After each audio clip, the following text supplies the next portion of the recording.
Welcome to a Trucker's Mind podcast. I'm Eddie McGee. It's your boy K Things. We're back, man. Episode 234. Yes, sir. All right, let's get right into it. Ray J, sex tape, Kris Jenner, the Kardashians, all of the things that has been happening in the last 48 hours regarding a sex tape. Basically, Ray J refutes Kris Jenner's claims that she wasn't behind Kim Kardashian's sex tape release mastermind. Now, here's the thing. I just think it's hilarious that we're still talking about the sex tape fucking almost 20 years later. And it's just wild. I remember when this sex tape came out back when I was in college in 2007 or 6. And it was a big deal, I guess. Yeah. And it was hilarious. What was it? I don't know if I remember the climate back then, but what was your experience? Was it the talk of the town? Is it It was more yo, Ray J smashing this thick girl. She really did. She didn't have the name yet. She wasn't really popular, but she was hot. She had a big booty and shit. She was why I don't understand all of the BBLs and all that other shit she was doing, because Kim Kardashian was banging, bro. She was fine. She's still very attractive, but that ass is just weird. I don't know what's going on. Anyways, but yeah, he refutes the claims, and it says Ray J has taken issue with Kris Jenner's claim that she had nothing to do with the release of his infamous sex tape with Kim Kardashian. The tape, which came to be known as Kim Kardashian's Superstar, was made public in 2007, like I said, 5 years after Kardashian filmed it with her then boyfriend. The rapper and reality star, 41 years old, Ray J, took to Instagram on Saturday to pose a 28-minute Instagram video taken while on vacation in the Dominican Republic, in which he condemned the Kardashian family. He also threatened to come after them legally, threatening to sue them for defamation. You going to crush my career, make me look stupid when you know you was the mastermind, he says in the video. Kris, you know you ran the play. So apparently, this is a video here from Ray J. Let's see if it comes on. You know what I'm saying? And what's crazy is that, hit me with the light. What's crazy is that I'm supposed to be on vacation. I'm in the Dominican Republic, and I'm looking at somebody mama lying and just really just laughing at niggas you're gonna try to crush my career, make me look stupid when you know you was the mastermind, and then go out to dinner later and eat with your rich friends, huh? It's just well, we fucked him over again. We always fucking Ray over. He's our little scapegoat when we want to just feel like we special and somebody hurt us. Stop, you got me fucked up. I start to think to myself, all right, if you already believe what these people are saying about me is true, then what the fuck am I, what I gotta lose? Then to tell my truth and tell you what it really is, and I'm not telling you, I'm telling this, so when my kids grow up, they know the truth. When we was young and y'all manipulate us to do the shit, I take full responsibility for the act. I was lit. We made a fucking lot of money. I get it. But we together, y'all really think that y'all was going to, I don't know. You know what? Here's how I look at it. All right. That's enough of Ray J. That nigga said an scapegoat. Yeah. You trying to use me as an scapegoat? He using the words with the improper diction. You using me as an scapegoat so you can escape on a nigga? And we was doing pornos. I was lit. I was doing pornos. I was lit. But now you trying to escape on me like this? This is way before Ray Cons. I just want to do this for my kids. I don't want my kids to see that porno. I don't want my kids to see no limp dick. Yo, let me be clear when I say this. I'm not trying to judge another man's sex game at all. But I can fuck better than Ray J. You got him? I got Ray J, bro. I got him, bro. I got you, bro.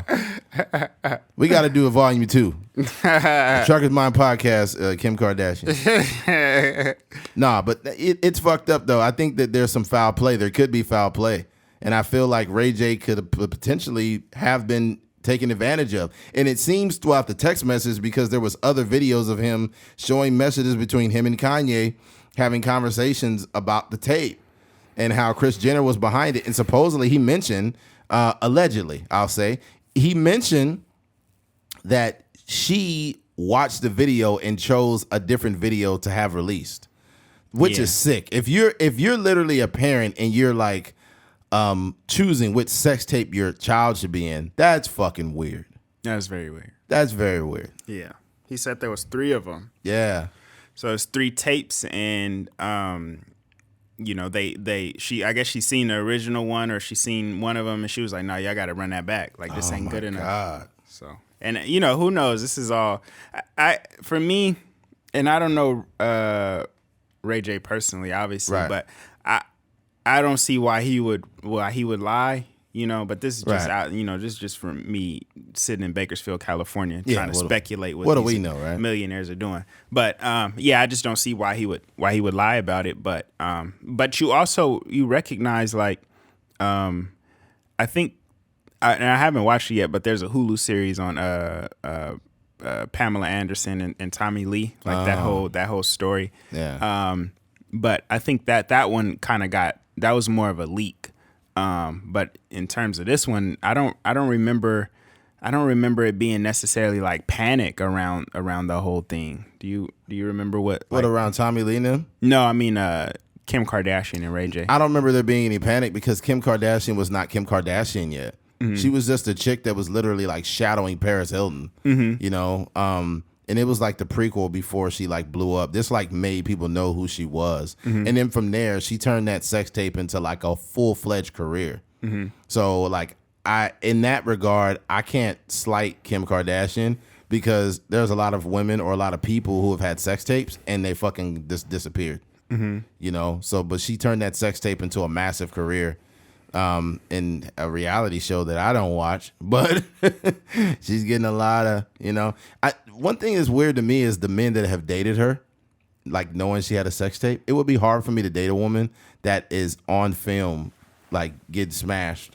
Yeah. On film. Like she dated Chris Humphries and fucking Reggie Bush.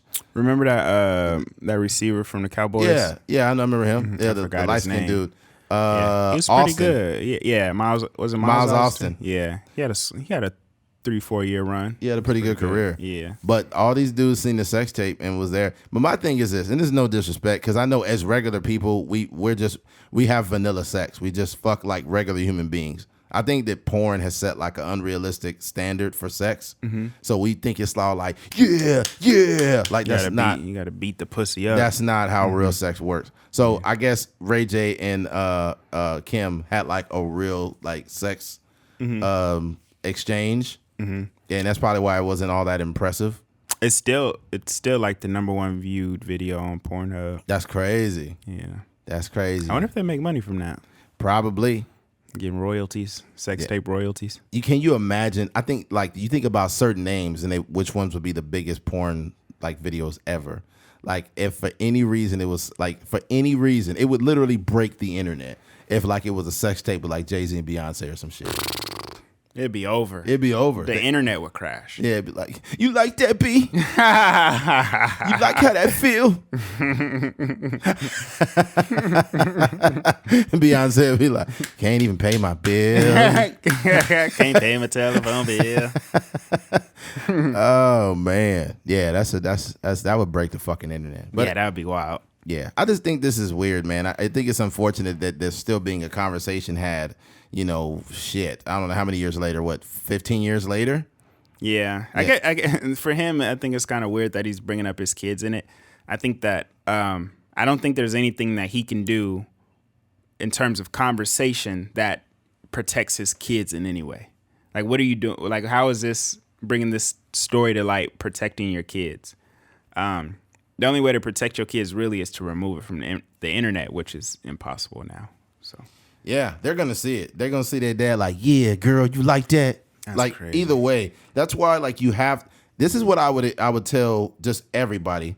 I think more specifically women, because women are under attack. And I think that what's going on is a lot of women are falling prey to attention. And they think that, you know, having these these photos where their booty cheeks is out and they in a thong or they got an OnlyFans, it is not leaving the internet.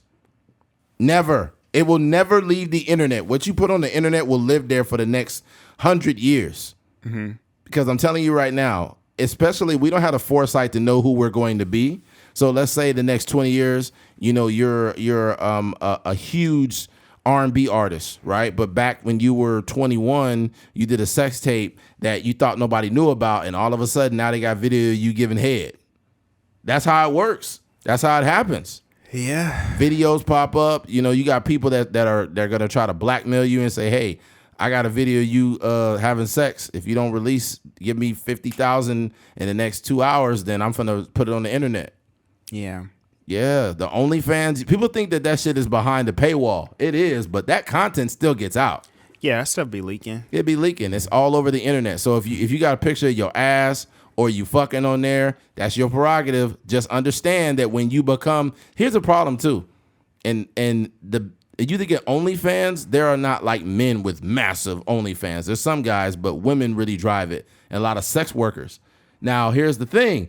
When they get older, and let's say they're on OnlyFans and they're 23. By the time they're 33, 34, they meet a really good guy. They want to be married. They want to have kids. They left that life behind them. That whole phase is dead in the water. But now your kids are 14, 15, and this videos of you sucking dick back in 2022. Mm-hmm. That's a real outcome. Like, that's a real outcome. And the thing about it, though, is with Ray J, that's why I'm bringing this all full circle. He's talking about his kids. But, bro, you really shouldn't even talk about your kids because you made a decision about the sex tape, and then you brought it up randomly throughout the years. Mm-hmm. So your kids are going to know about this shit, and they're going to see the video now. Yeah. You can't never shake it. Mm-hmm. That's really unfortunate. That's really unfortunate because I would never want my kids to see anything like that. Yeah. It's I think sometimes we don't really have the foresight as human beings. No. To know what your life gonna look like in your 30s when you have kids and stuff like that. But yeah, I think I don't know. I think the crazy part is like we don't really learn from our mistakes. Like it'd be not necessarily sex tapes, but just naked pictures and stuff that still come out to this day. Mm-hmm. And he's just like, dang, dog, like I thought we learned our lesson back when, like I was saying, Tommy Lee and Kim Kardashian. Yeah. I thought we learned back then that but I think like as much as that was planned, I think some of these other leaks be planned too. Yeah, like if somebody not popping right now, they could just leak something, or I don't know. I just think that when people when it's being recorded, especially with digital cameras and stuff like that, it's different back in the VHS days where it's like you got one single copy of right. But once it turns into a digital thing, like it's with an AirDrop or a text message or a Google Drive, that stuff is pretty much safe. It's forever. everywhere. And I would say honestly, the average person has something on their phone that they don't want someone to see. I would say out of 100 people, at least 76 people have some form or have sent or received a nude picture before. Mm-hmm. Or they sent a picture of their ass or their titties, or they sent a dick pic or something. Mm-hmm. I have. It's not my proudest moment, but I've sent a dick pic before. Mm-hmm. So my thing is if I've done that, I've also received pictures of titties, ass, and I'm just like, wow. So it's become very commonplace to have that on your phone. You really don't want to have that there, but you just know that in the real world, a lot of people are sending that stuff. And the cool part about it, like I know niggas with like files of like different. I was at this thing once, and this guy seen a girl that he used to like mess with, and he was like, "Yeah, I got pictures of her doing all kind of stuff." And then he like pulled up some pictures on his phone, and I'm just like, "Dang, like." That's kind of wild that you kind of have a file, but it's like that comes with the territory. Like I think a lot of people are sending these pictures not realizing that these, especially with guys, women also, but with guys for sure, we're such in a space where it's exciting. Guys be sharing like, oh, like, look what I got. It's like trading Pokemon cards for guys.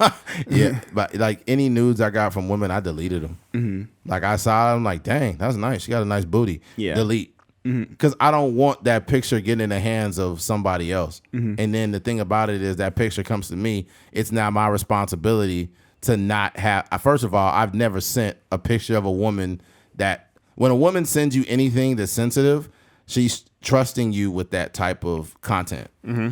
So with that being said, I don't want to have that out there. Yeah. And somebody, you know, it's just not okay. Mm-hmm.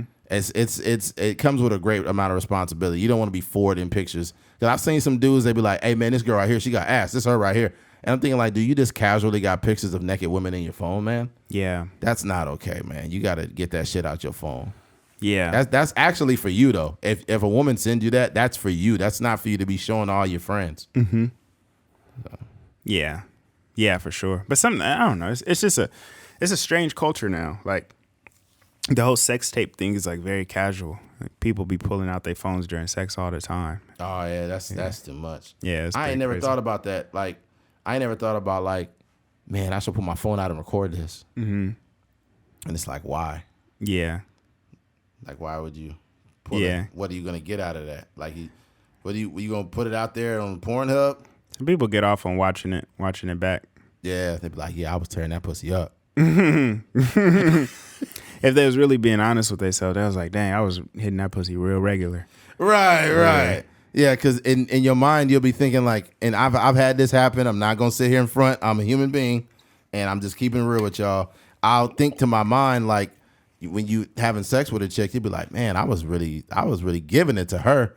And then probably like 3 years later, you'd be like, man, that was some regular dick. Yeah. That was regular dick. That was not my best effort. That was not my best. It definitely wasn't. Mm-hmm. I'm so glad I never recorded that. Because imagine like you're so cocky, you're having sex and you recording it like, yeah. And imagine you put that shit on Pornhub or somewhere and the comments would eat you up. Yeah. It'd be like, first comment, this nigga's dick is trash. Yeah. That's crazy. And you had a good point earlier. Is like we look at and I don't have a like I don't know if I've ever really watched the full Ray J and Kim Kardashian thing, but you know from what you're saying, it's just kind of regular. It's regular, man. But you know, we're viewing that from the lens of like, you know, porn stars that are right. You know, they're professional sex. You know, exactly. Professional. They're elite at having sex. Yeah. Right. Yeah. So. I don't know. It's just crazy to think about. Yeah. High standards out there. I just think that the shit that you see on these, you got to understand, and I hate to say this, but a lot of those women that are having sex in there, like where it's really aggressive and stuff, a lot of them are, they come from like checkered backgrounds where they, you know, probably abuse and things like that. Like, it's not normal for a dude to be pounding you. They got a 13-inch penis. That's not normal. Yeah. That's like that will put a regular woman in the fucking hospital. Yeah. It's like, yeah, that's just none of that shit is normal. Mm-hmm. Like, I don't know what percentage exists of like people like that, but it's got to be like 2% of men that got 13-inch penises, mm-hmm. but they just all made it into porn. Really, honestly, if you do got a penis that big, you probably should do porn, bro. What's the point of working at Office Max when you got a 13-inch penis? I mean, if you're comfortable with being on camera, you know, might as well. Yeah. I mean, that's all it takes. Obviously, like the ability to not bust in 2 seconds, but outside of that, like all you got to do is just have a big penis and then you straight. That'd be crazy. Like, imagine I'm working at KFC, I'm making chicken, and I'm just frustrated. Like, fuck this shit. I got a big dick. I'm out of here. Tired of making this chicken. That's wild. Yeah, I mean, for some people,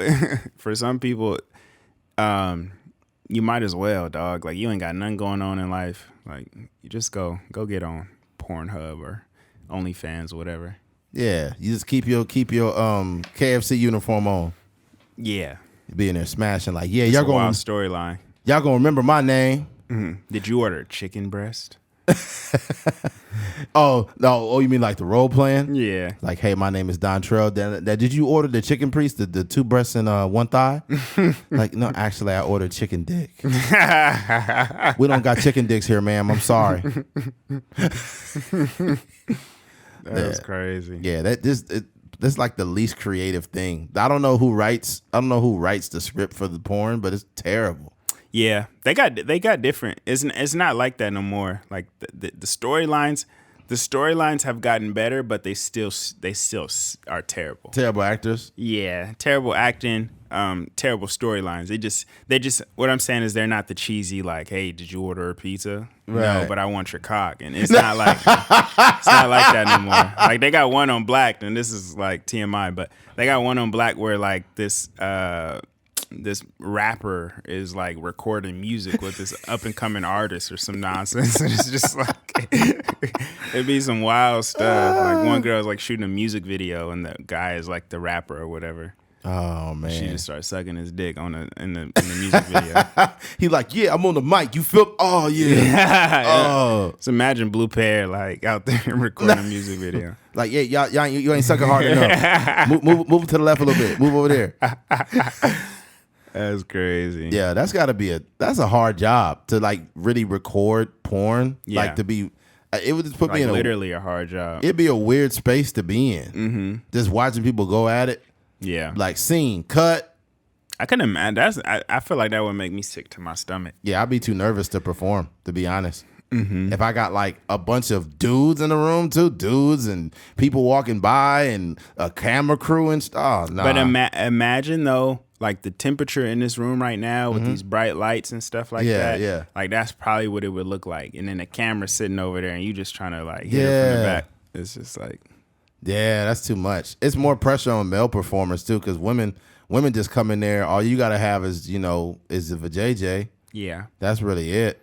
But the dude, it's a performance aspect to women. I think women have to perform more. Yeah, the guy is actually doing a lot of the work, but the women have to be like just so much more animated. Yeah, they gotta act like they like it too. Mm-hmm. This dude is putting a whole sledgehammer in her guts, and they gotta act like it feel good. That nigga treating your cervix like a punching bag. He's like, yeah. And inside it's like, like Mike Tyson punching a bag. Yeah. Yeah. Did you see Adrian Peterson get knocked out? Bruh, he got knocked the fuck out. Like NFL players need to stop going into boxing. They need to stop. The cool part about it, like just seeing Adrian Peterson's measurables, like, people always saying he got a real strong grip, and he was obviously like a bigger running back, over 6 feet and whatnot. The way he got put down was just like it was just easy. Yeah, it was bad. Yeah, Le'Veon must have some years because he looked pretty natural. Mm-hmm. He looked pretty natural out there. Peterson looked real stiff. Mm-hmm. Yeah, and like they already been playing a vicious game. Yeah, they need to stop. They need to just not do anything that requires them getting punched. Physical. Yeah, Frank Gore too. They need to stop this. You see Swaggy P? Mm-mm. Swaggy P got socked out the ring, bro. No, I didn't see that. Yeah, he did. Man, that nigga shaped like Bill Cosby. Wait, too. Who did he fight? I'm not sure, but it was just. I'm like, come on, bro. Look that up. That shit looked weak. He threw a punch and then did a spin move in the ring. Are you serious? I'm like, God, this is embarrassing. Yeah, man. I don't know if he got money problems or something, but man, that's hilarious. He don't ever need to fight again. Did he fight Blueface? No. Oh, it wasn't that? No, I heard Blueface been like fighting for a little bit though, so he probably look a little bit better. Mm-hmm. Some dude named Malcolm Minicon. I don't know what that is. That's the guy he fought. Yeah, that nigga hair look crazy. Yeah, he came in there. He came in there shaped. He came in there looking like like Bill Cosby. Like, dude, you can't come in the boxing ring looking that fucked up, dude. You were an ex-athlete. You can't.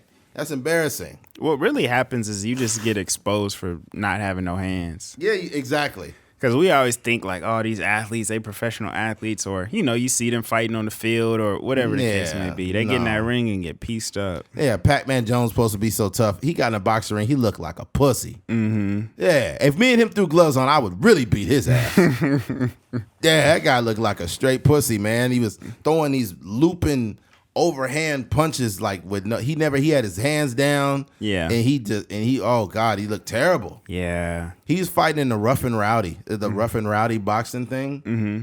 Yeah, he was fighting some hillbilly or something shit. But that shit looked terrible.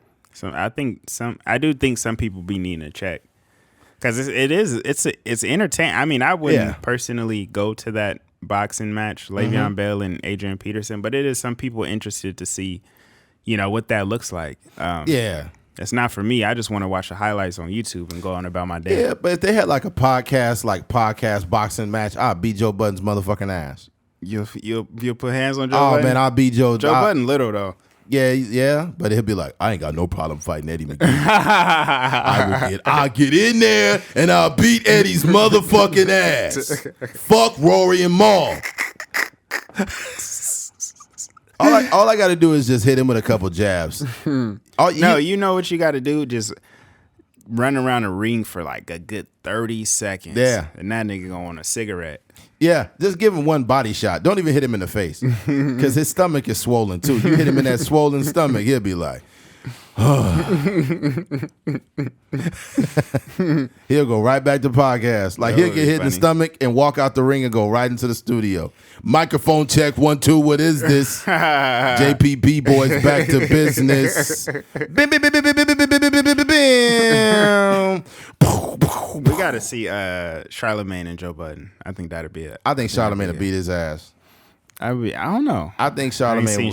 Charlemagne got pieced up by Porter. Sean Porter.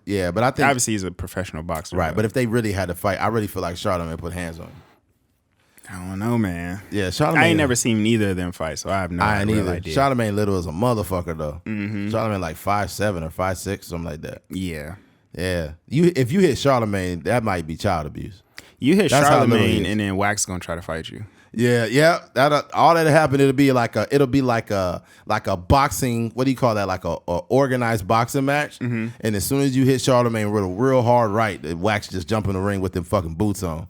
Like, what are you doing, man? What are you doing, man? Like, I don't know nothing. I don't know nothing. Why you hitting Charlemagne, man? Come on, why you hitting Charlemagne? Yeah. Like, nigga, you got boots on in the middle of the boxing ring. What the fuck, Wax? Yeah. I haven't heard from him in a minute. I don't know. I haven't. He's still doing his podcast, but I think he's back south somewhere. Yeah, he's doing something. Yeah. Yeah, it's kind of weird not seeing him on Brilliant Idiots because he had a good little run for a while. Yeah, he was actually like becoming a good podcaster. Yeah, he was, man. Yeah, but there's that. Let's go ahead and switch gears. Switching gears. Queen Elizabeth. Recently, Queen Elizabeth II passed away. And in America, when they said the Queen is dead, we thought they meant Queen Latifah. And a lot of people were worried. And here's the story. The death of Queen Elizabeth II has caused confusion in America because apparently lots of folks were wiping away tears thinking another queen had passed. Queen Latifah has been trending for more than a day, according to Hip Hop DX, because lots of folks thought she was the one who left this earth. Think about it. If you were playing Family Feud and the clue was most famous queen, the number one answer would clearly be Queen Elizabeth II, but Latifah will come in a strong second. I don't know about that, cuz. I don't know about that. I think we would say Queen Latifah out here. Heck no. You don't think so? No way. Okay. It'd probably be Beyonce or something? No, I mean, like, Beyonce is not technically like a queen, but Queen Elizabeth, that whole royal family in England, that's Meghan Markle and all them, Prince Henry, they're all over tabloids, you know? Yeah, they are. Yeah. The whole thing started after someone tweeted, I told my mama the queen died. She talking about Latifah. It became a game of telephone, and the rumor spread like wildfire. Yeah, that's crazy. Another group tried to reassure the panic that beloved 52-year-old actress rapper was alive and well. Funny, though, Latifah told James Corden a while back, after her 1996 hit Set It Off, she put a no-death clause in her acting contract so she couldn't get killed off in future flicks. When I first started doing movies, I always had these death scenes, and apparently I died too well.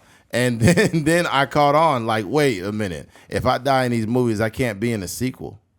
That's true. Funny. Yeah. That's a good point, Queen Latifah. Yeah. And here's the thing. I'm not one of those people that act like I care more about a person when they pass away. My deepest condolences go out to Queen Elizabeth and her family. But I'm not one of those motherfuckers that will be like, oh my God, the queen died. Like, oh, I have no cultural connection to Queen Elizabeth or that royal family at all. Like none. And I always wondered why they were considered so important. But it's mainly because they're a royal family. She was born into royalty. Mm-hmm. So it's kind of like, I identify more with Queen Latifah because like she built her name. You know, and I have more of a cultural connection, not only because she's black, but like she's like a huge figure in the black community too. And she's one hell of an actress. I love Queen Latifah, and I low key had like a major crush on her for a long time too. Yeah, I don't know what it is about Queen Latifah. She just like, she kind of low key sexy, bro. She been looking the same for a long time. Yeah, she got a warm spirit too. She got a warm spirit, and I think there's a lot of other warm things on Queen Latifah. I'm not going to mention that. I want to get you know, what do you call that? Get flagged on here. But yeah, man. Thank God Queen Latifah's still alive. Yeah. No, I think that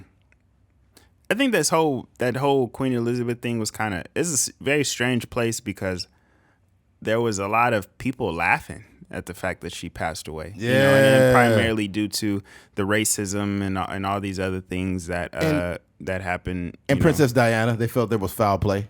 Yeah, that, and you know how Meghan Markle and all, you know, that whole family dynamic was being treated. But I think that I don't know.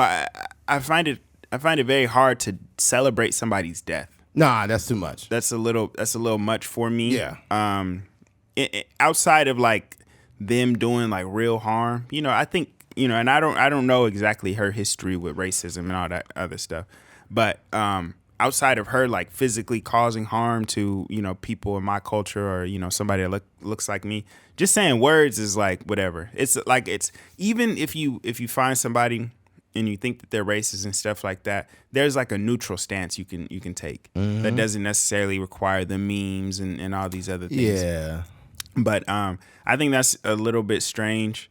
But yeah, I think you know, it, like just anybody's death can be nowadays, like with the way that the news travels, and there's some people that don't genuinely care about this whole royal family in England or whatever, but they do care about likes and retweets. So it was like a flood of people like pulling up the gifts that go along with this, and you know, putting together memes with her walking and like going into heaven and seeing different people, and it's just like, right. It's just a strange time where you know, everybody wants to be first and everybody wants to be funny. Yeah. I seen one the day where Kobe was crossing her over and she fell down. I was like, damn, that's fucked up.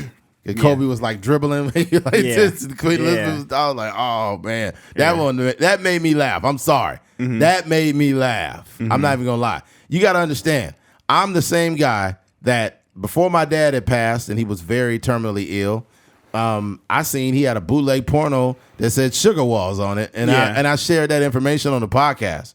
So like, I it's not like dark humor, but I could take like a moment of despair and see something hilarious in that moment. Yeah, and I felt like that meme with Kobe was funny. That one was funny. Like I remember when Joe Biden fell down the stairs and they did like Steph Curry crossing him over or something like that. Like that shit be funny, yo. But yeah, man. But they felt I guess they felt there was some foul play with Princess Diana. And they showed that back when she had died, the next morning or like hours later, they had these big green trucks that was spraying the halls with bleach, wiping shit up. Before it could be investigated, they had these big green trucks that was. You mean when Princess Diana? Princess Diana died. Oh, okay. Yeah, when they died, it was these big green trucks that was driving through the what do you call it? It was like this big tunnel that she had died in. And they spraying that motherfucker with bleach, clean the whole crime scene up. Usually when it's somebody that high profile, it's like a super investigation. But that shit was cleaned up and everybody was going right back through there like within hours. Yeah. So I don't know. I'm just saying, I don't want to sound conspiratorial, but some people feel that she was involved in that. And then she also had the racial thing with, you know, Meghan Markle. Like, we don't want niggas in our family. We spend a lot of time being a royal family. We don't want niggas here. You'd be like, damn. You got like an English/Asian accent going on. Oh, really? Yeah. We don't want niggas here. And I told you about back in the day, me and the homie used to crank call. Apparently it was an Asian guy. And he'd be like, hey, is Tony there? They're like, no Tony here. Stop calling. No Tony, stop. No call the police. Stop calling here. I'm just looking for Tony, man. What's going on? I'm just looking for Tony. No Tony Hill. Stop. Don't call him my house. That was comedy. Yeah, man. Yeah, that that royal family is I don't know. It's not necessarily part of their government anymore, but they just that for the rest of time, you know, that's going to be what it is. Because when Queen Elizabeth passed away, I think it was who was it? Like, it wasn't a son, it might have been a brother or something like that. That kind of is now considered the king of England now. So yeah, somebody had, like, you know, because it's all about the lineage and stuff like that. So yeah. It's just a different world, and you know, obviously they don't really run much over there, but they are like a wealthy family. Yeah. Didn't who was it that Meghan Markle and her husband, they gave up like their royal place and some shit like that? I think so. They, like, you know, they just wanted to be left alone, or I don't know how it worked. But you know, damn well they still getting money. Meghan Markle, she's pretty cute too. She looked pretty good. But people was calling her ugly and shit. It was some super racist tabloids out there, man. And she's barely like black, like barely. She's like half black. But she's, you know, she kind of looks like racially ambiguous. But they acting like they calling her ugly, like the family is just full of beautiful people. Yeah, I'm gonna keep it 100. Elizabeth, all of them, they all ugly. I'm not trying to like judge somebody, but for them to call her that, she's actually very attractive. But them over there, they be looking crazy. What's the dad's name? Is it William? Yeah, I don't know. I think Prince Henry is the one that is with Meghan Markle. Yeah, Henry, but I think the dad's name is William, I think. I'm not sure. See, that's how much I never really followed it. But like in America, for some reason, they follow the royal family because they've been like a royal family since I don't know how long. Yeah, it is. It's actually very cool though to think that family is connected to, you know, the last, what do you call it, like a matriarch or king, whatever. Yeah, they all like are related to, you know, real royalty, which is actually like amazing to think about. That's just like, you know, like George Washington's kids, like somehow being still recognized or still carrying that last name or something like that. I think that's pretty dope. Yeah, I guess just because it gives it like a face. Like, these are the people connected to this. Yeah, I guess you could say that. Okay, all right. I think we got enough about to say about this. Shout out to the Queen. Rest in peace to the Queen. You feel me? Yeah, Queen Elizabeth II, and shout out to the Queen Latifah. I think it is also kind of weird that she's almost like a junior, like a Queen Elizabeth II. That's how it is, man. With the matriarch, they pass that down too. That's crazy. Yeah. All right, switching gears. O Block. O Block is a place where like King Von and for those who know, he's a rapper. Lil Durk, guys like that in Chicago. I'll read this out. Chicago's infamous neighborhood, O Block, has been sold. Residents will be relocated and the property will be demolished in 2023. And there's no real article, so this is really, really, really recent. But it's being sold, and this is where a lot of gang violence and things like that have went on. But it's popular because there's some rappers that have came out of that housing project.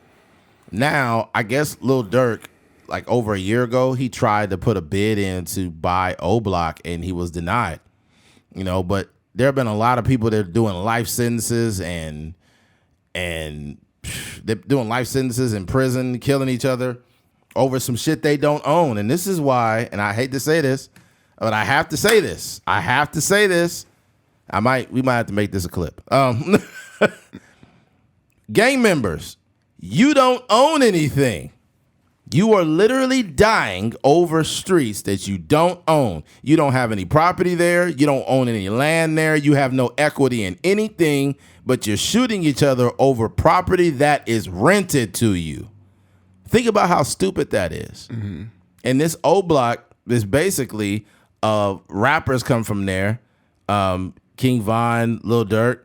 Durk, I'll give him credit for attempting to try to buy that property. But it's probably better he didn't buy it because it would be the same gang shit going on there. They're going to tear this place down. They're going to relocate the people. And when they make a new housing, not even a housing project, whenever they make new housing there, it's going to be too expensive for those people there to move in. Mm-hmm. So what's going on is a two sides to this. One, they're demolishing it, and two, this is probably gentrification about to happen. Yeah. It's a tough position from the outside looking in, and I'm not part of the community. And I would imagine there's the gang members that are like in the old block guys. I would imagine that's a small fraction of the community, the people that actually live there, because I think it's 30 buildings or something like that. And I know for sure that not every single one of them, like they said Michelle Obama was raised in that area. Damn, she was in O Block? Michelle Obama from O Block. God dang. My wife, she got a big booty. She is from O Block. I met her King Von, Uncle Von. Uncle Von. I went to school with Uncle Von and Mr. Dirk. I went to school with Mr. Dirk. Big Dirk. Me and Big Dirk back in the day. Yeah. Me and Big Dirk used to chill out all the time. Me and Big Dirk used to spin the block on niggas.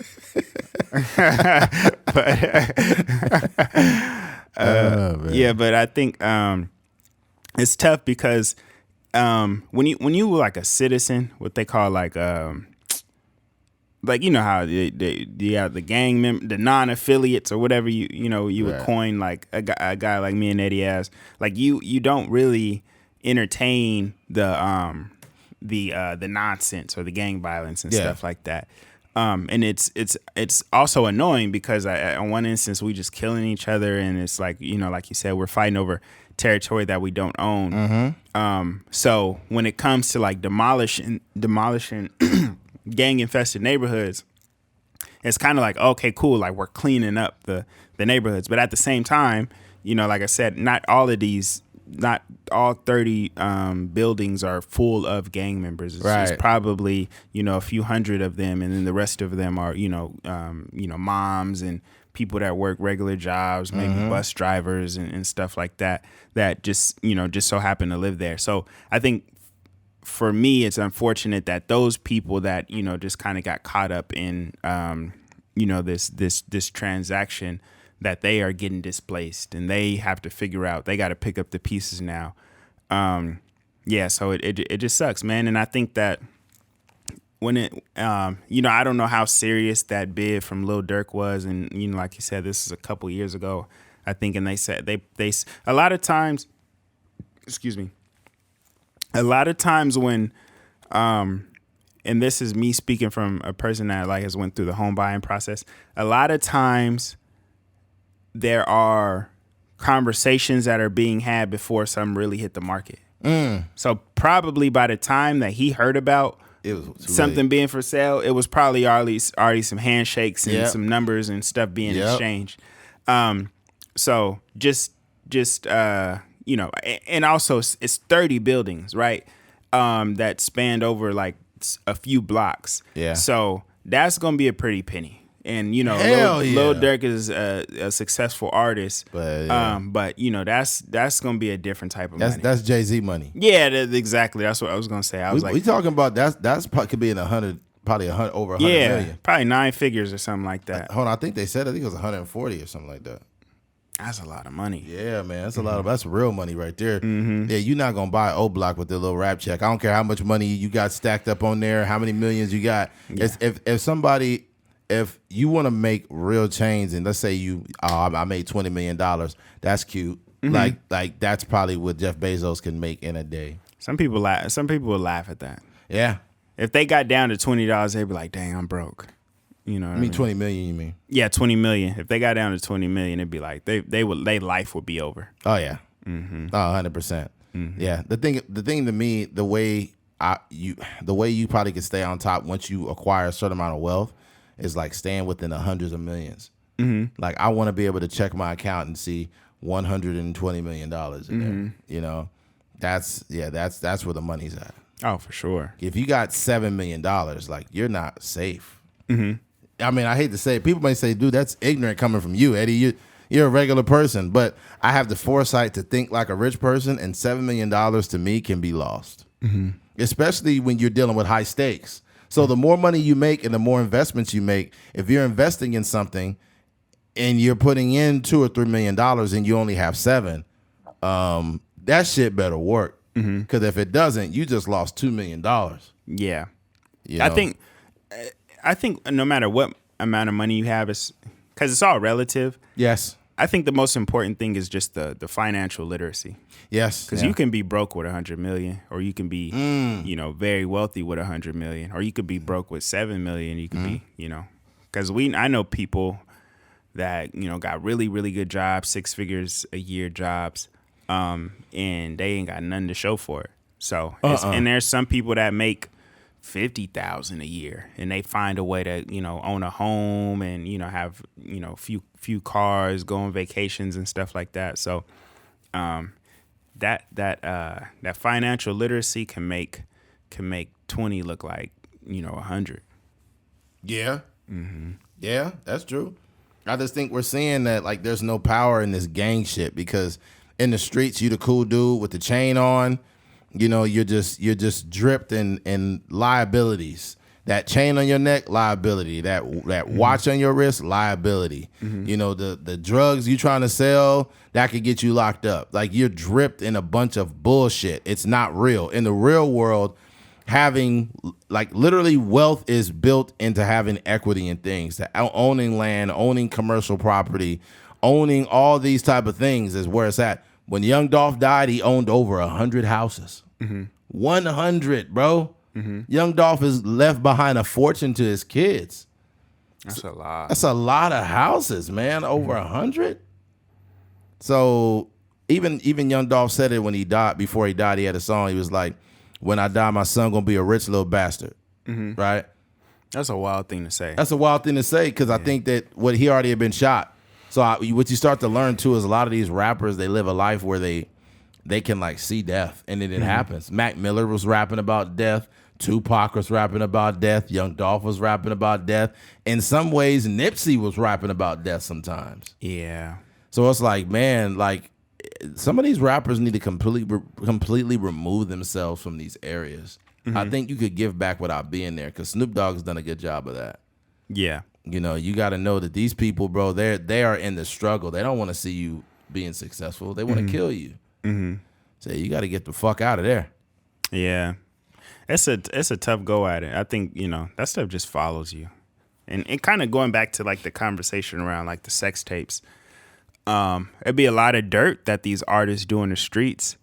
And, that stuff, like I said, it's not always directly. It's not always going to look like the ops or the rival gang get to you.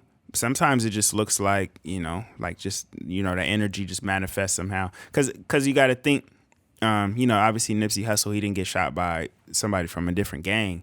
But like literally, if he wasn't in that gang, the person from his own gang, he wouldn't have had his own gang. You know what I mean? So it's just it's unfortunate, and I don't want to get into a space where I'm like, like talking negative about certain people, but it's just like I just think overall we got to change the mentality, like even in terms of like O Block, like imagine if instead of it being infamous for a lot of gang members and famous gangster rappers are from there, it was full of educated black men or something, like, you know what I mean? So I don't know. It's just my thing is, I seen somebody pushing back. There was somebody in the comments. He was like, "I don't think you should be mentioned in any of the anything gang related when you don't know what you're talking about." Let me be clear. I'm not reserving any respect for gang members. Okay. You offer neighborhoods nothing.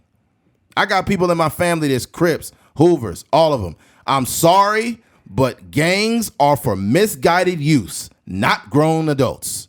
I'm not trying to be an apologist for gangs. If you are in a gang, more power to you, but you offer nothing to the community. Nothing. Yeah. I'm not about to sit here and be like, oh, the Bloods are doing this, but the Crips aren't so bad. Are you serious? Like, and there's some great people that do come from gang backgrounds, but even they will tell you to never join a gang. I know dudes that was Bloods and Crips back in the day, and they'd be like, hey, stay out the streets, young man. Don't get involved with this shit. They will be the first ones to tell you that. So if a gang member is telling you to not be in a gang, what does that tell you? Stay a civilian. Stay a civilian. Stay out of that dumb shit. That shit is dumb. It is dumb. But I just think that, you know, in some hip hop artists, you know, it's glorified through the music. And I think that they made that shit sexy. Like, you know, talking about gang shit has been made cool. Ain't none of that shit cool, man. It's not. Yeah. It's not. And a lot of these areas that, you know, are known for shooting and drive-bys, it's like a little bit of glorification sprinkled in there. Like, yeah, man, I'm from the jungles. Like, man, it stays going down over there. Like, who gives a fuck? Yeah, it's exciting for people. Who gives a fuck about that? You know, oh, yeah, man, it's lit over there. It stay going. Like, that's not lit, man. That's murder. Yeah. It's just so crazy that, like, I'm sure countless people in Chicago have died over that moniker, or being from that neighborhood, or 63rd or whatever, 64th Street, whatever street it's on. And in a matter of a few handshakes and some signatures, they just completely demolish the living space for all of those people. You don't got no power. You could rap about, from 63rd, so-and-so. You own nothing.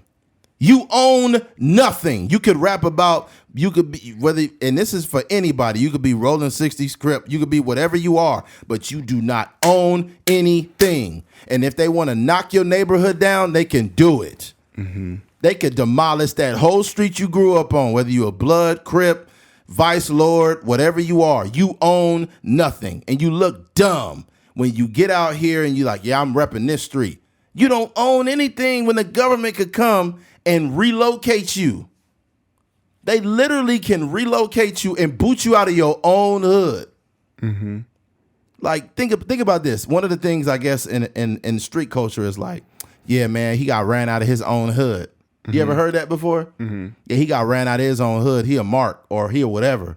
Bro, everybody from O Block just got ran out of their own hood.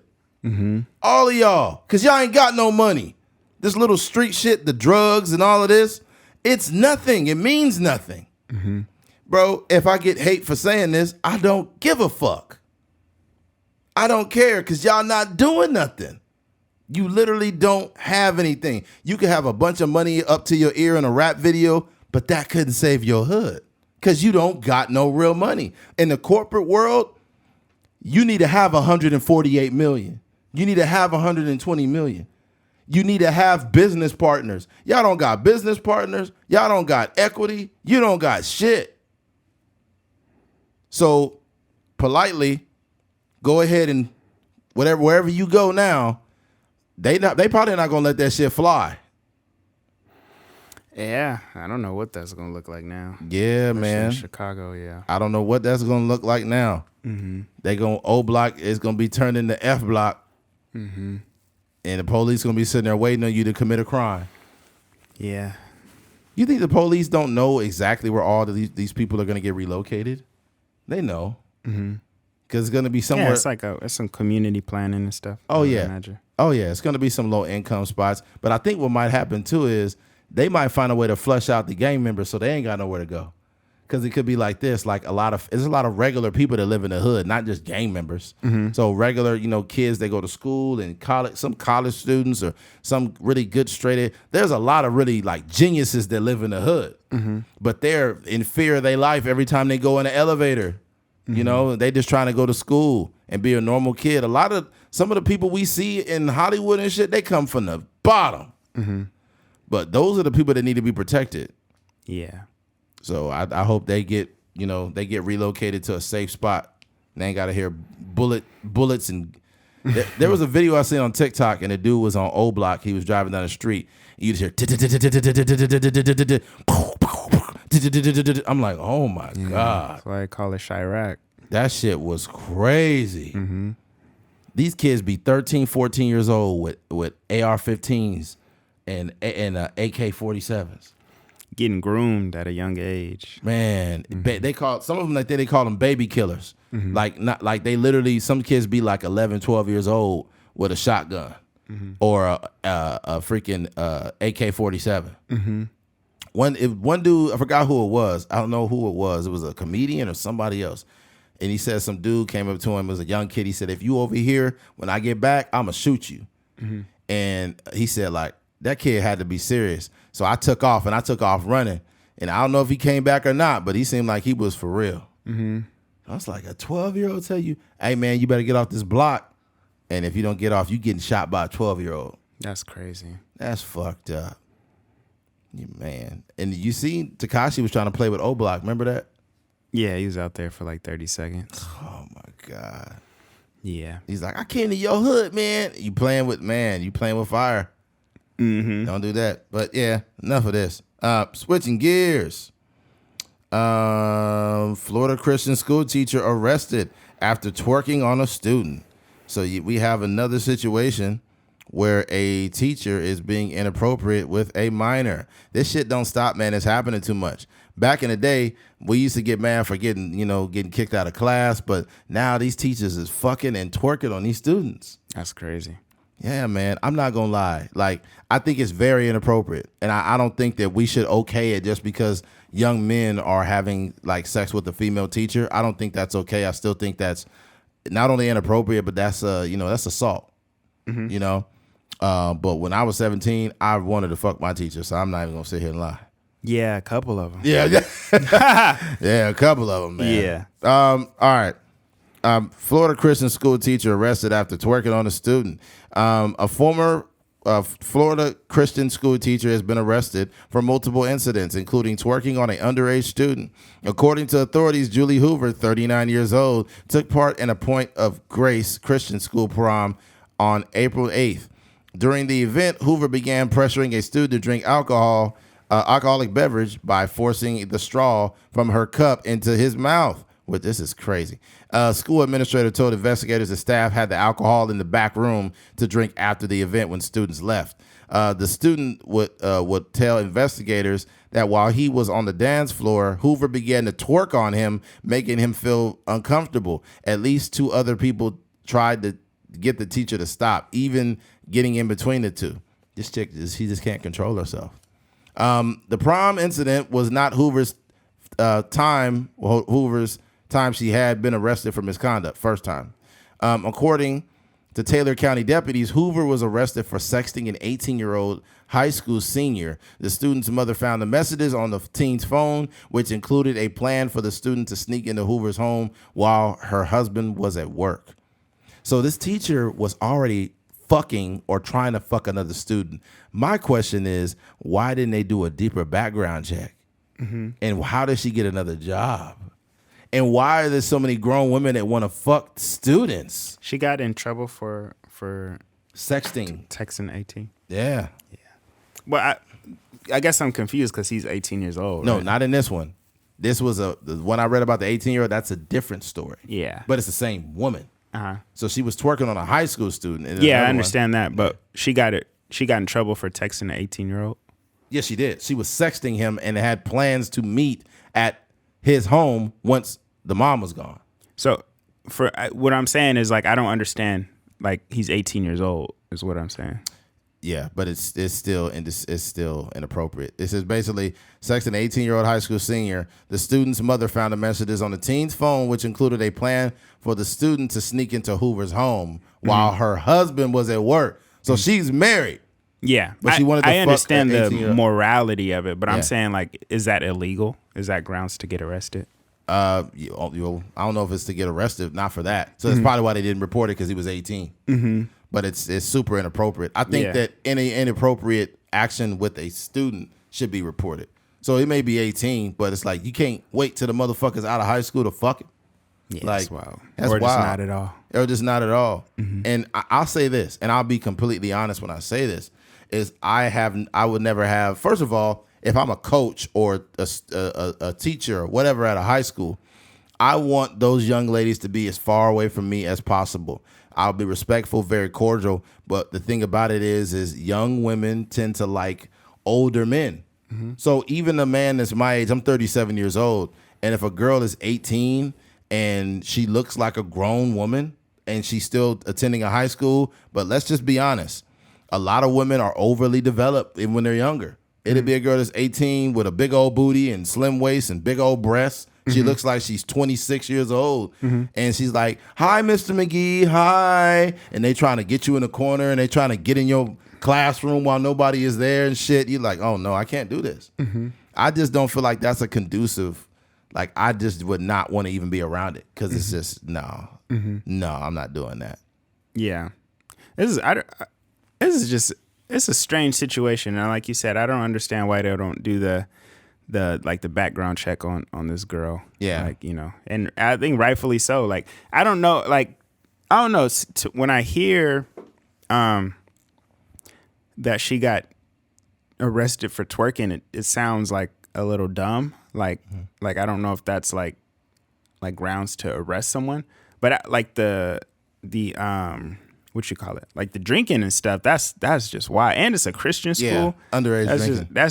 That's overdoing it. Yeah. And she seemed to be so intoxicated, like she couldn't control herself. She lowered her inhibitions or inhibitions. Yeah, I don't know. It's just nigga making up words like Ray J. Inhibitions. Trying to make me an scapegoat. She escaped her inhibitions, cuz. Her inhibitions, cuz. Buy Raycons. This is a 15% discount. Hashtag. I don't know. Just fine. Her inhibitions in her pussy, cuz. Her inhibitions in her pussy was too loose, cuz. Continue on, Key.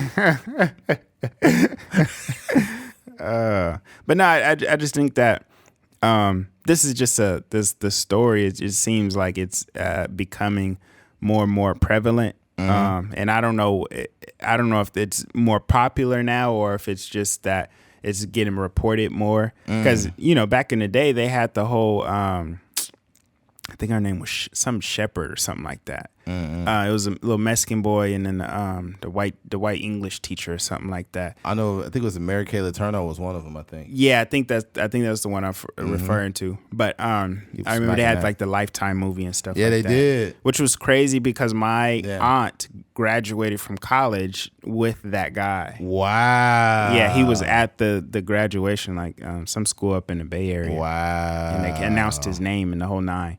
But yeah, that I just remember that back in the day, and I was just like, dang, that's such a wild story. But now you hear that story so often, and we reported on, you know, a similar story a few months ago, and it just seems to like becoming more and more prevalent. And even like, you know, when I was working at a middle school, there was one of the teachers that got fired for texting, and this is a middle school. This ain't even high school. Oh, he was man. texting one of the girls. So it's just like it's something, you know, about like when these teachers don't create real boundaries, and I think attraction is out of your control for the most part, right?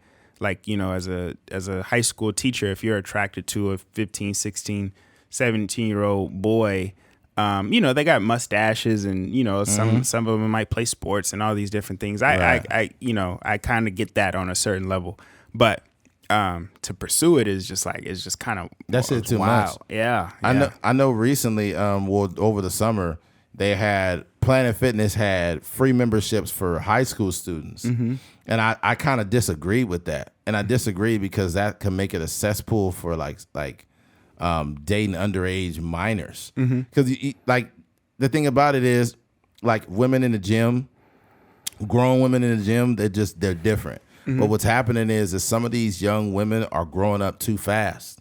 You know, too fast. They all tatted up and all kind of stuff. I wasn't even looking at women like at all. Like I didn't want to like glance, because sometimes it could be a girl that's 17 that looks like she's 24. And you looking at a booty, or you see a chick looking at her butt, and this girl's underage. So I'm just focused on my workout. Because when they were doing that shit, I'm just like, oh no, I think they're blending too many minors with grown folks. Yeah, I get that. I think that, I don't know. For me, I wouldn't not do that because of that because the gym is not a place to pick up girls. But I would say the thing that I found inappropriate about the whole situation is the way that some of the younger girls were dressing. Yes, exactly. So it was obviously some kids you like, oh, they definitely look like they in high school. They come in, you know, with they school attire on or whatever type of sweater or whatever. But it was some girls like you could tell they was like really young, but they was wearing like the booty shorts and that's not okay. Yeah, I'm like, y'all doing too much. Parent, like they just into a much, and this gym culture. Yeah, the gym culture was going on is like the women like they wear, and the thing is there's gonna be women that hate this shit, but you dress like your ass cheeks out in the gym. That's not even necessary. Yeah, it's just it's all for attention, and what like the leggings so wild now. They got a crease in the booty to really accentuate your cakes. It's like gym clothes for attention is basically what it is. So I'm not gonna tell women what to wear. Wear whatever you want. Just know that your ass is out. And if a man is looking, he's not a dog. Your ass is out. You knew your ass was out when you left the house. Yeah. So, like, don't play that game. A man does not have any grounds to disrespect a woman in any capacity. But if your ass is showing and I'm looking at it, don't you dare make me a dog. Yeah. I'm just looking at the ass and I'm moving on with my life. And I'm not, you know, but no, I'm not a gym creep. I think the thing that bothers me about Planet Fitness is it's very biased towards men, right? Like, the idea that you know, don't come in here with tank tops on and don't slam weights and, you know, no what they call no gym intimidation and all these different things. Yeah. But it's like totally you know, misses the point. What really there is some of that culture that goes on in some gyms, but I don't imagine there's not really any free weights in Planet Fitness. So you don't even have the opportunity. You can't be slamming weights in there. It just don't even sound right when you slamming a freaking I don't know, like a thing what has like a belt on it or something like that. I used to slam weights like a motherfucker at a different gym. Like free weight gym, I'd be slamming weights in that bitch. Yeah, but with the free weights, of course, it's just kind of part of the aesthetic. You got to slam, like you got to, you know what I'm saying, the clanking the iron and all that. That shit low key it'd be heavy, so I'm not trying to put that shit down like with ease. I kind of toss it off a little throw bit. It, yeah. But the real issue with Planet Fitness is definitely the way that the women dress. They be having a booty, like literally, I've been in there and seen some girls like with the cheekage, like the cheeks is hanging out underneath the shorts. I'm like, dang, this is crazy. I've turned my head because of some shit I've seen. My thing is this, just because it's a podcast, we're being transparent. There was this girl that was doing hip thrusts or doing RDLs like right in front of me. Which to me, it just felt a little awkward. Like I'm standing there, I'm doing some chest press, and then I basically was doing supersets. So I was doing incline dumbbell press 75, so that's all they got. And I just was pumping that about 20 times. And then I went into lateral delt, do some side delt lifts. And the girl was in front of me and started just bending over, doing like some RDLs. And I'm just like, you didn't see my face right there? And her ass was like probably, I don't know how close. And after a while, I just got up and moved. Just because I just don't, it's just too distracting. Another time, a chick was doing some hip thrusts like towards me, and you could see her whole box. Like it wasn't hanging out, but the way the shorts is out, you could see the whole imprint of her vajayjay. And I'm like, yo, this is too much. So I moved and went somewhere else.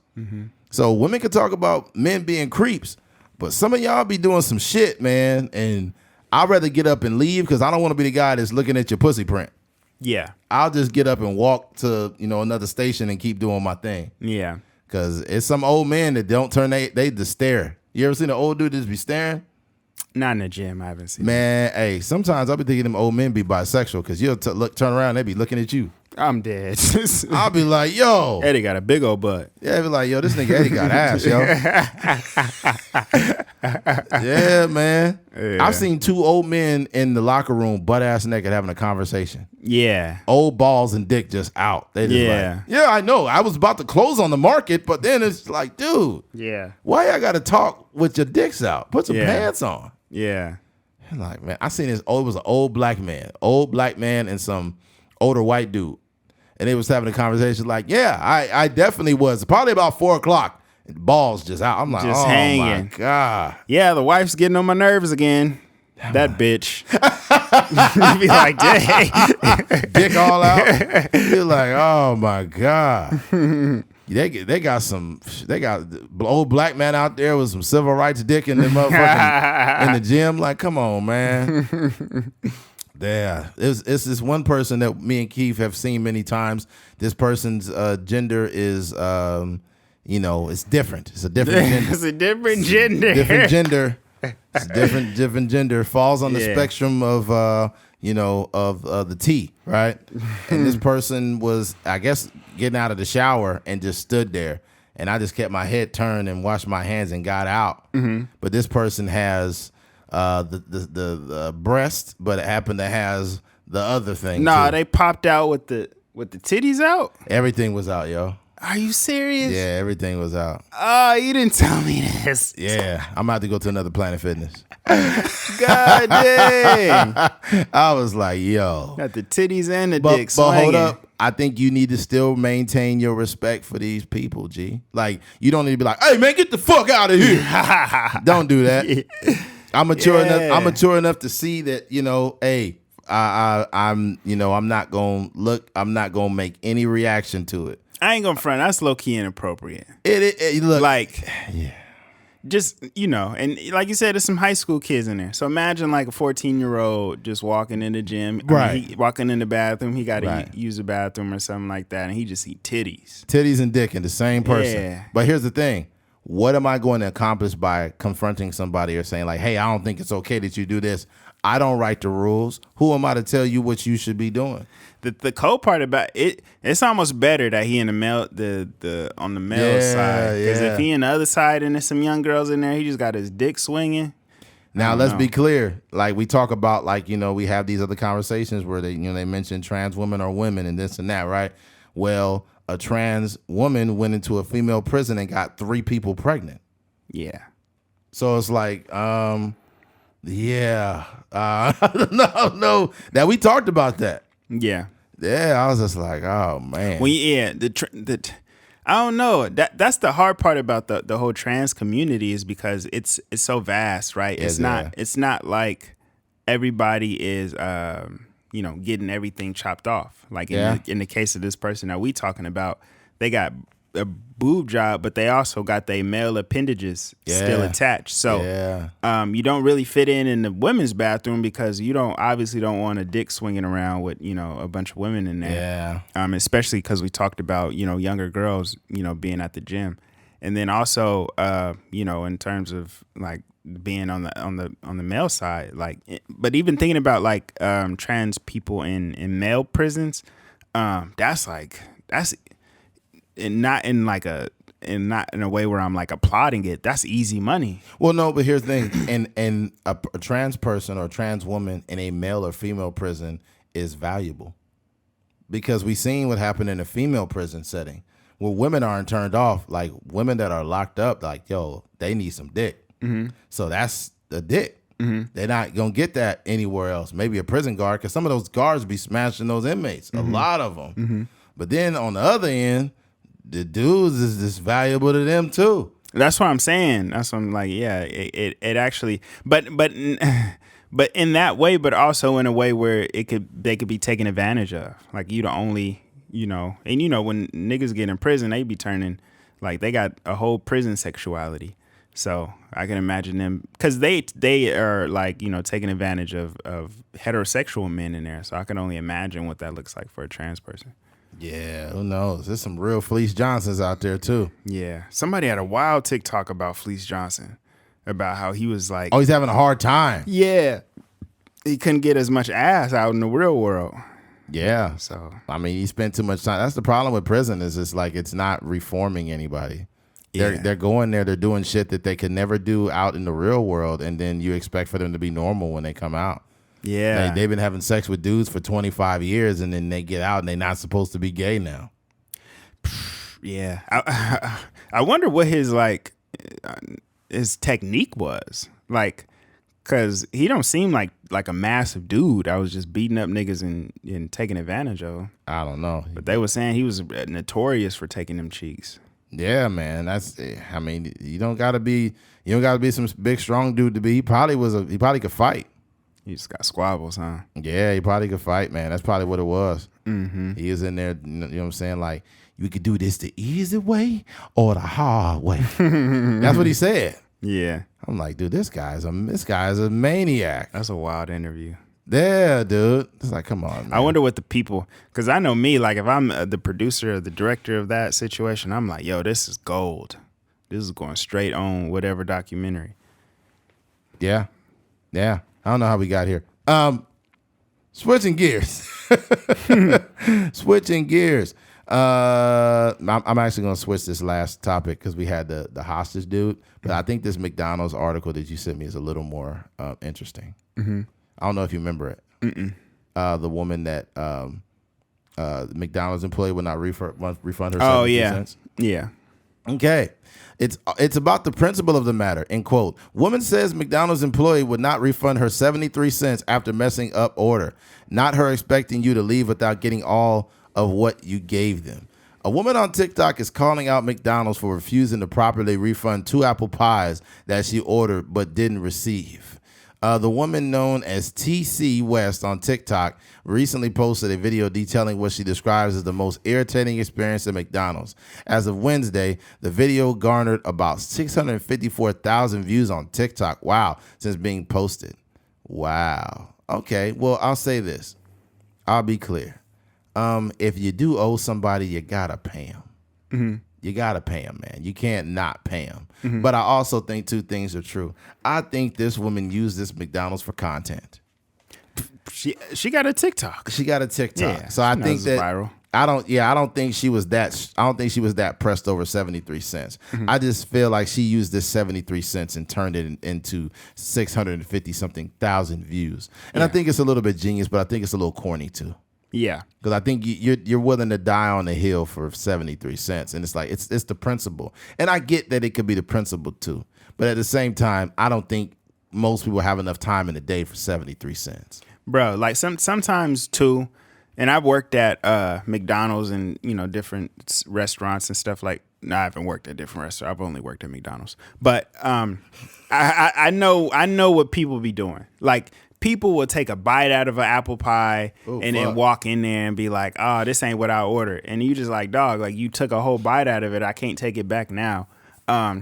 So I don't know what her return looks like or looked like, or any of the real details of the situation. But yeah, you like you said, she knows the climate of social media, yes, and TikTok, and she knows that if she makes a video and it's just like 73 cent. Yep. 73 cent, and you taking it to it's not about the principle, or else it would be a different conversation. Yeah, it would. If it was about the principle, you would do all of this behind closed doors. Like, yeah, you go. I remember I was hot because I called Eddie one day. I was like, man, these freaking Popeyes employees are so dumb. Yeah, I remember that. Yeah. Basically, I had a little free meal from T-Mobile, and I wanted to get fruit punch with my drink, but they just gave me a sweet tea.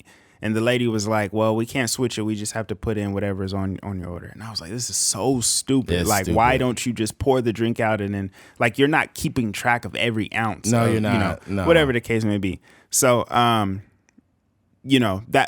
that was like just dumb. I just was venting to Eddie, and I called I sent an email to the people that run the application or whatever. I sent the email to the customer service or whatever. And they were just like, oh, that's, I'm sorry about that. We have to fix that in our app. And that was pretty much the end of it. But that's like real, what you call it? Trying to make real grounds on fixing something that, like, when you felt you got wronged, right? Yeah. I didn't go and make a TikTok video about it. Like, it wouldn't have, that's just trying to, get the community behind you or get society behind you. So they need an audience. Mm-hmm, exactly. Yeah. What I've noticed about people, this is not new behavior. This has existed for a while before TikTok. And this is what people do. if they have an argument with their significant other or they're mad or whatever, they'll post something subliminal and then they get all this support. Like, it's okay, girl, we support you. And it's like, you should have been saying that to your man off of social media. But due to the fact that you want to feel support, you got to run your stupid mouth on social media and now everybody's getting involved. If I had an issue with my wife, we had an argument, whatever the case, I'm not saying anything on social media because that's disrespecting my wife. So what I would do is speak to her independently, right? There's no need for me to alarm everyone. I'm trying to just, correlate these stories. But people look for community. When people look for community, they're looking for attention. And it's not always bad attention. Let's say it's some type of injustice. So they go to social media because they're looking for that community. Yeah. They're looking for that outcry or attention to bring awareness to that situation. But if you're bringing awareness to 73 Cent, you are just, oh God, as a person, it's just super drama. Yeah. And I'll say this before you move on with that. Are you that buttoned up as a person? Like, you're mad over 73 cents, but are you that buttoned up? Yeah. Like, most times you're not that buttoned up. Like, your principles don't run that deep when it's you. Like, you could be like, well, it ain't that big a deal. Just take that. And it's like, wait a minute. Ain't you the same lady that was mad over 73 cents? Yeah. Yeah. And I think a lot of people in these situations are just looking for some sort of agreement, right? Yeah. And I think that's the thing here is like she just wants everybody to be on her side. But to go along with your point, like you said, like are you tight knit on everything? Are you 100% kosher on everything? Have you taken taking a water cup and put some soda in it? Oh, I did that shit. I've done that. Exactly. So yeah. So I think one thing I remember was getting some food with your sister, and I think they gave her the wrong food or something like that, and she was kind of mad about it. And understandable, you spend your money on food that you didn't exactly want, or I don't know, the fries might have been bad, whatever the case may be. Sometimes you just gotta. The principle is correct, right? Right. But sometimes we gotta weigh the pros and cons of what we really dealing with. And 73 Cent, like, say for example, me and Eddie on the road, like we going to LA or something like that, and then we stop at Jack in the Box and then we get a meal, and then we realize that I don't know, an egg roll is missing or something like that. Yeah, we just keep. And we 15 miles down the road. I'm not turning around. No, I'm not making no TikTok video about it. I'm just like, that sucks. Check that up to the game. Yeah. Yeah, that's a great point. Because when my sister will get frustrated, I tell her, hey, it ain't that big a deal. Just leave it alone. Yeah. That's just how I am. I'm not trying to be too agreeable, but at the same time, it's like if it's not something too crazy, I'm not going to go against the grain. And sometimes I've gotten bad food where it's like, oh, this is cold as fuck or this is fucked up. And then I kind of slap myself on the hand because it's kind of like, you shouldn't be eating this food anyways. That's a sign to stop eating that nasty food. Yeah, you shouldn't be eating this shit anyways. So I'm not going to get mad. I'll be like, you know what? Hey, we'll chuck that. We'll put that to the game there. Yes, but sometimes they have like I've talked to, like, I went to Twitter maybe and be like, yo, I just went to Burger King, my chicken sandwich was cold. And then the Twitter, they got the like the algorithm set up to where, they'll contact you like, hey, what happened here? What restaurant was it? And sometimes that's a different way to do it. I remember once I went to, Wells Fargo was going crazy.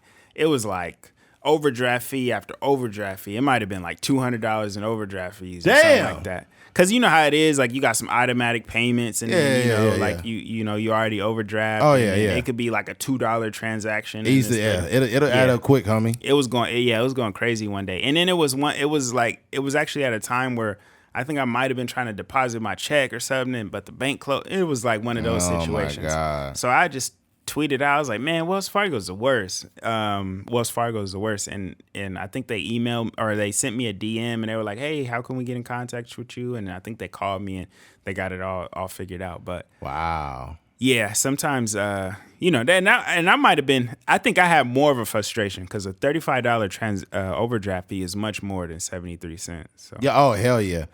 I've actually contacted I think it was B of A. It had to be about, oh shit, had to be probably around 7 years ago, maybe. Yeah. And I had them, they reversed 2 overdraft fees because something had happened. I can't remember what had happened, but it hit and then it hit again. It was like $35. It's like you get an overdraft fee from the overdraft fee. It's like, hey, motherfucker, what's going on? Because what it was is I remember I fell on hard times and I had money, but at the same time I didn't. And I remember I was like, yo, I'm gonna take some money out. So if they try to hit me with an overdraft fee, I'll have that in cash. Like real cash on you. Yeah. So they hit me with one. I was like, all right, well, in a day or two, I'm just gonna fill up my account anyways with money. But then I look back, these motherfuckers have put 2 overdraft fees. I'm like $70. Yeah. And they went and they actually reversed both of them. Them mugs so steep, dog. Yeah, I guess we talked about it actually. They changed it. They moved it to like $10. Yeah. I think there shouldn't be any overdraft fees, and if it is, it should be about $1. Yeah. They make way too much money on overdraft fee. They make billions off overdraft fees. I think they should just like cancel the transaction. That's all they have to do. It costs them nothing. Exactly, but they know it's a game to get this. Well, also people think that they put their money in the bank and like your money's just there. No, they use your money to invest. They're using your money. Your money doesn't just sit in the bank. The bank uses that money to invest. Yeah. So what happens is they're penalizing you because they say, "Hey, motherfucker, we need your money, and if it's not in there, we're gonna penalize you for your own money not being crazy." Yeah, it's pimping. Exactly. It's crazy too to even think like if everybody wanted to pull their money out, then the bank would just collapse. Yeah, like the world would collapse. Because it's especially when you don't have physical money, it's just an idea. Yeah, like the number that's in your bank account is just an idea. Yeah, which is it's kind of hard to wrap your mind around. Yeah, that's true. I was thinking about it too, like. That's not going to happen, though, because it would take everybody, and everybody's too afraid to, they need a bank account for this, they need the bank for this. There was a TikTok I seen, but this actually happened years ago. It was predominantly a Latino or Mexican workforce, and it was this black dude that had his phone out, and he was like, basically what had happened is they sent 4 workers home, and then all the workers just fucking left, and the whole plant went down. They all went home. They all went home because 4 dudes got sent home. And the black dude was like, yo, man, like, everybody leaving, this shit crazy. It's like Mexicans be sticking together, man. They all left. And then one Mexican dude walked by, is like, it's over, homie. And he went home. Yeah. And I thought it was a beautiful thing because the thing about it is if everybody was to do that, it would change the way these companies run shit. Like, let's say, for example, you work at a place and they stopped it at like $15 an hour or some shit like that, right? And then everybody's like, I've been here for 8 years. I haven't had a raise. This is crazy.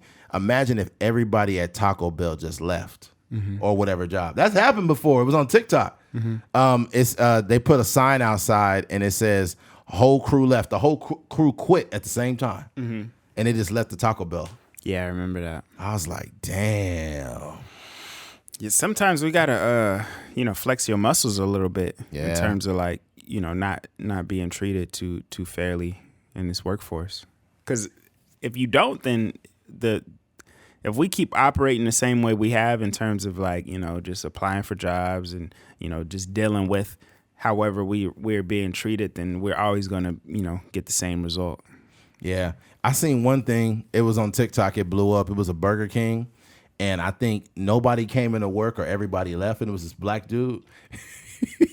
This black dude, he had some headphones on. He was just like bobbing his head. He was the only one. He was doing all the orders. He was doing all the cooking, everything. And then this black woman said, like, this is ridiculous. This is the only man in here making all this food. This ain't right. Burger King on 17th and 45 Avenue is only one person. And then she's like, sir, are you the only one here? He was like, yeah.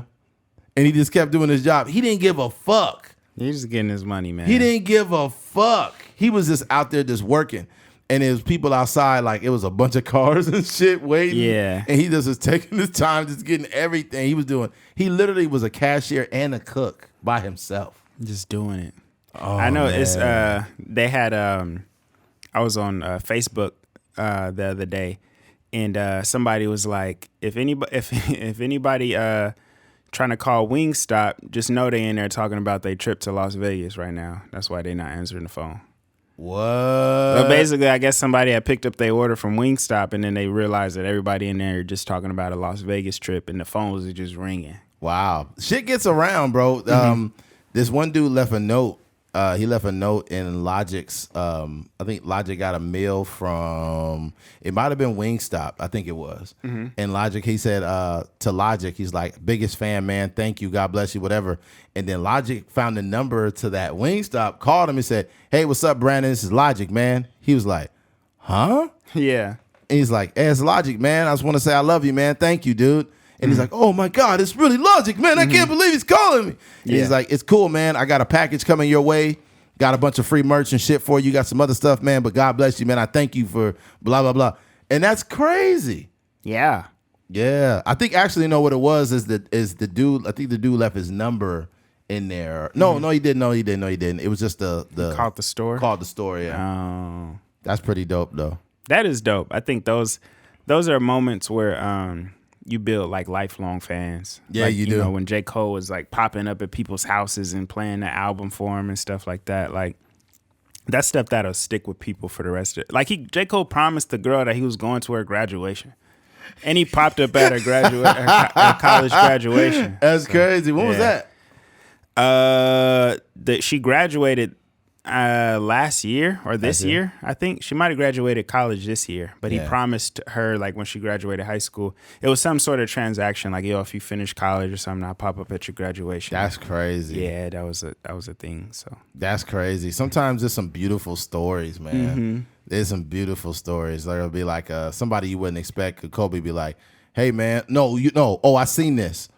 Vanessa Bryant, this is way before Kobe passed away. This is probably like 6-7 years ago.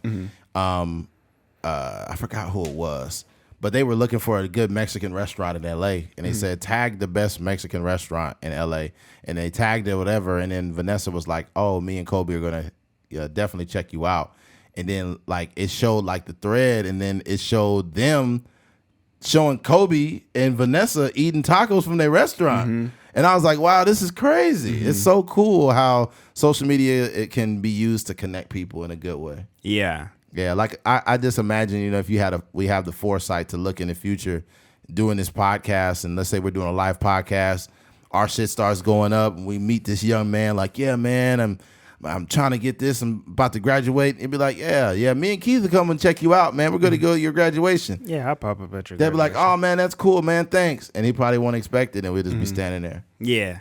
Having that impact, Screaming man. from the stands. Yeah, that'd be It dope. got to be a college graduation. I ain't sitting through no high school graduation. Oh, fuck that. They ain't doing that. DeQuarius Jamonte Howard Johnson. Howard Johnson. LaQuinta N. Like, what the hell? Yo, Howard Johnson got to be the most raggedy hotel ever, bro. Be straight holes in there. Yeah. Like if you wanna suck dick for money, go to Howard Johnson. Yeah. If you're doing prostitution or if you're doing selling drugs or some shit, go to the local Howard Johnson. It's some establishments in Bakersfield where I'm like, dog, how is this even a business? Yeah, how's it open? Yeah. How the fuck is this shit open? Remember for a while they had a bunch of those little digital casinos that kept popping up? Yeah. There was a bunch of them, but they was doing the illegal shit in there. Always was illegal. I know a dude that kept working at different ones. I was like, bro, you got to get another job, bro. He was security for the Yeah. digital. Yeah. Like, dog, you need a real job. Yeah, you got to get another job. He's bouncing around to different digital casinos. But they was doing, I don't know what they was doing up in there. They was doing some shit they weren't supposed to be doing. Probably selling drugs along with it. Probably. Man, it's crazy.